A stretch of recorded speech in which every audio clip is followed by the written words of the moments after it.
It is called drip irrigation. We provide precision agriculture to produce more food. We intensify agriculture and make it more efficient without wiping out the rest of the world's forest. We feed the expanding population without depleting our aquifers. We increase yields without increasing global warming. Sometimes we call it climate-smart agriculture.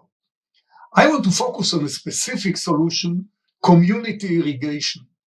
In the state of Karnataka, in India, we are providing advanced irrigation systems and digital farming services to tens of thousands of smallholder farmers in close to 100 villages with access to over 50,000 hectares of farmland. By providing technical and agronomic support, we assure good results. Knowledge sharing builds capacity. It transforms subsistence farmers to successful commercial farmers. Most of them are women. They are empowered. It is time now to mobilize resources, build partnerships, and apply community irrigation to poor farming communities in Africa.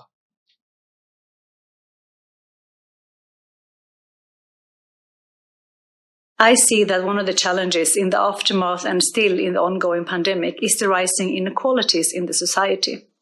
And I think that we could battle this together by going all in when it comes to community involvement.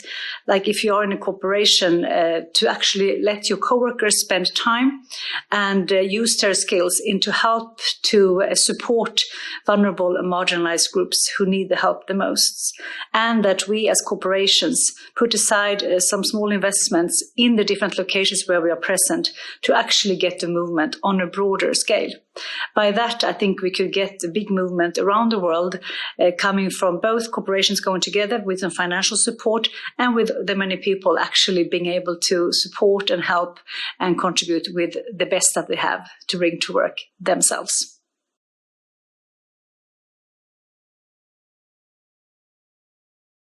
I want you to imagine for 1 minute that you need to leave your country every day in order to find some food, medicine, healthcare, crossing a border, a violent border, every day.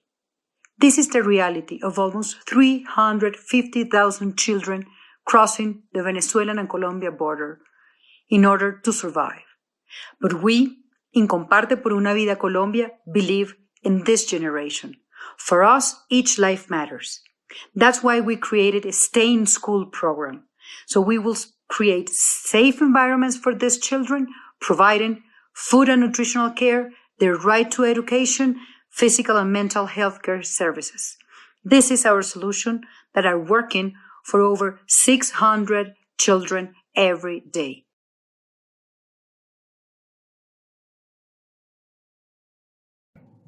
We identify the highest potential graduating high schoolers who demonstrate a genuine commitment to service.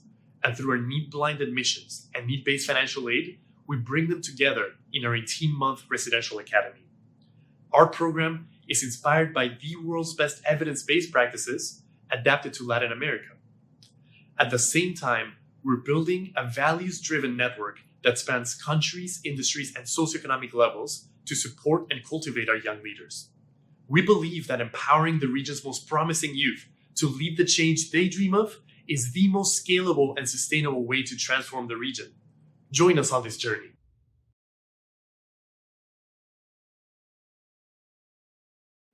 Telling stories is one of the most powerful means to inspire and to create connections between people and ideas. Stories are like bonfires. People gather to share stories and to celebrate their culture.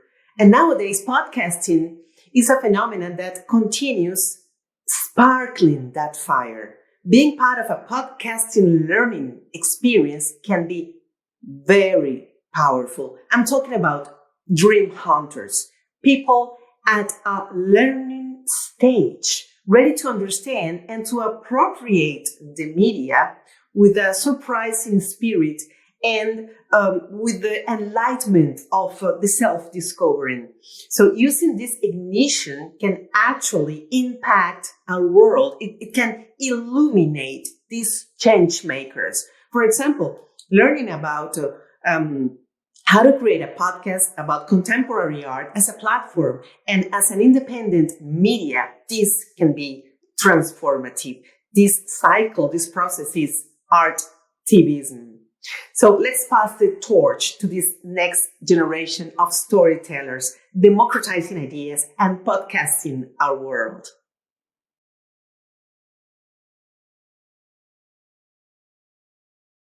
Did you know that every second breath we take is oxygen produced by our oceans? And the oceans also is our main, most important buffer for climate change. They absorb almost 50% or more of the carbon dioxide that we emit in increasing numbers. So it's very, very important to govern our oceans correctly and to use and harvest them correctly and sustainable so that we can eat seafood currently and future generations can also enjoy this very, very important protein source. Now, my solution to sustainable fisheries is that we have to move the bar. We really have to see more fisheries being certified and begin a journey towards sustainability. And we also have to empower the people that is working within fisheries, especially women. Now, more than 50% of the workforce in wild capture fisheries are actually women, but they are very low paid. They experience gender-based violence, and sometimes they rarely make ends meet because their work is not acknowledged or even paid for. So my two solutions for sustainable fisheries is that to get more fisheries certified so that they can work and progress against more sustainable fishing, and also to empower women in the fisheries sector.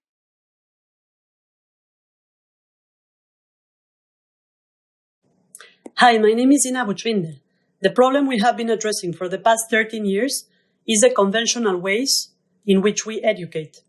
One could summarize the latter into two grand areas. One, the deep crisis of values we experience in our world, and two, the lack of individual and collective agency to identify ourselves and act as local and global change makers. Think about it. Our solution, nudging a systemic change through a cutting-edge methodology like education for sharing, that allows us to grow as critical thinkers and doers, as empathetic citizens that know how to team up with others, unleash and nurture the creativity and curiosity we all have, as well as to find purpose that we all want to find in our lives.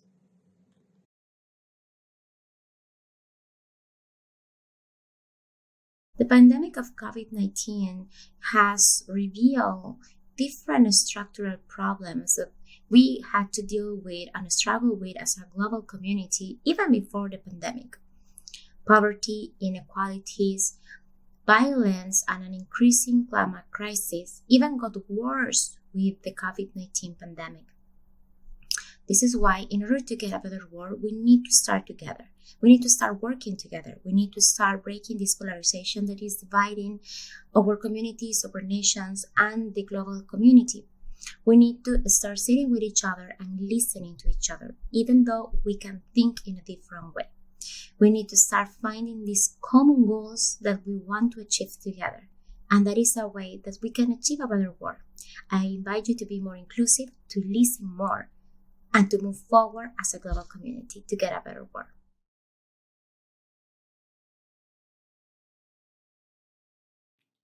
To me, a better world is a world with healthy ecosystems and where we level the playing field. There are several things we can do to help move in that direction, but I think there are four that can really help. The first one is to continue to embrace scientific thinking and move away from ideology. The second is to really incorporate externalities into our economic system so that true costs are embedded. The third one is to foster empathy and compassion so that human beings really want to strive for this. And finally, I think it's really important that we have, as consumers, data on the true impacts on the products and goods we're consuming so that we can make better decisions.